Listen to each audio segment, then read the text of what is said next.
All right, now we have this one. This one tells me it's x minus that. Well, it's square root. When you're dealing with square roots, the first thing that we need to do, we isolate the square root. The square root will be transposed on one side of an equation. So I'm going to do it right at the top. So which means I'm left with x minus the 4 equals to, because I'm taking that minus 2 root of x minus 1 to the other side. So it's going to be positive 2 times the square root of x minus 1. That's the first thing we do. But I prefer to put a restriction because x minus 1 can never be less than 1. Can never be less than, I mean to say, less than 0. Can never be negative. But I'm not going to put it for now. And then when it comes to step number 2, you need the very same equation. So I'm going to duplicate it and put it there. And then once you have that equation, you want to square both sides. This is what you do. You square here, and then you're going to square here. What I want you to notice, that 2 will be the exponent of that 2. That 2 will also be the exponent of the square root. The square root will go. So on the left-hand side, on this side, you can, if I open the brackets, foil it, you're going to have x squared minus 8x and then plus, because the 4 times the 4, it will be 16, equals to, that 2 will be squared. It becomes a 4 into, this is in the, now in the bracket, it becomes x minus the 1. That's all we need to do. Then we write it in a standard form. Then I've got 8 x squared minus 8x.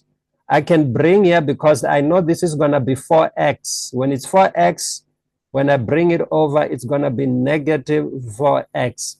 Then I continue, then I say plus the 16. But I also know the 4 would have multiplied the negative 1. It would have been negative 1. When I bring it over, it would have been positive 4. And then equals to 0. Now we simplify. Now I've got x squared minus, I believe it's a 12x. When I add the like terms, and then plus the 20, all of that equals to 0. Again, we've got the quadratic formula. So I think maybe we can factorize. Let's see how many marks is there. Well, it's 4 marks, so it looks good. I think we can. So I've got x there. If in exam, if you're not too sure, quickly do the quadratic very fast. All right, 2 numbers, when you multiply them together, they give me a 20, but when I add them, I get a 12. So we can think of, what can you think of? 4 and what? 4 and 5? Yeah, normally I start with 2. I start with 2. I said 2 and 10. Yeah, 2 plus 10 will give me 12. That's going to work. So it's going to be 2 and 10. The signs, both of them must be negative, negative. So the first solution is x equals to 2, or the next one is gonna be x equals to 10. But whenever you're doing squaring both sides, you're not done. You need to check your answer against the original. What's original? The equation before you square both sides, before you do that squaring both sides. So that means the equation before the one that is in a brown box. Any equation prior to that one will do. You just test. All right, so I'm going to use this one at the top here. Or you can even use down there. I'm going to use the top one. If I try 2, the left-hand side must be equal to the right-hand side.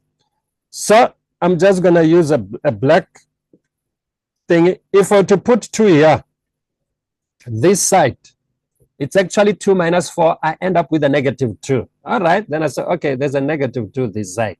I'm noting it. Then I said, okay, fine. If I were to put a 2 here, what's going to happen? Well, under the square root, 2 minus 1, it's a 1. Square root of 1 is 1. The other 2 times 1, I'm going to end up with a positive 2. Remember, these numbers are not the same. One of them is negative, one is positive. So we cannot take that one as a thing.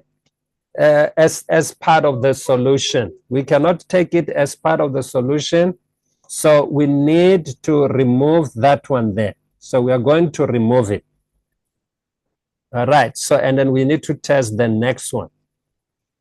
We're going to need to test the next one. So let's remove all that junk. And I said, okay, that is gone. So I can just come and write not equals to. Then we try the turn. So if I put a 10 here, it's 10 minus 4. I end up with a positive 6. Let's note it down. You end up with a positive 6. So let's put a 10 here. Yeah. 10 minus 1 is 9. Square root of 9 is 3. 3 times positive 2. It's a positive 6. Yeah, that one is right. Then that means you'll just leave that one as it is, and that is your answer. So the thing is, when you're dealing with squaring both sides, you need to remember you have to check your answer right at the end. That's the first part.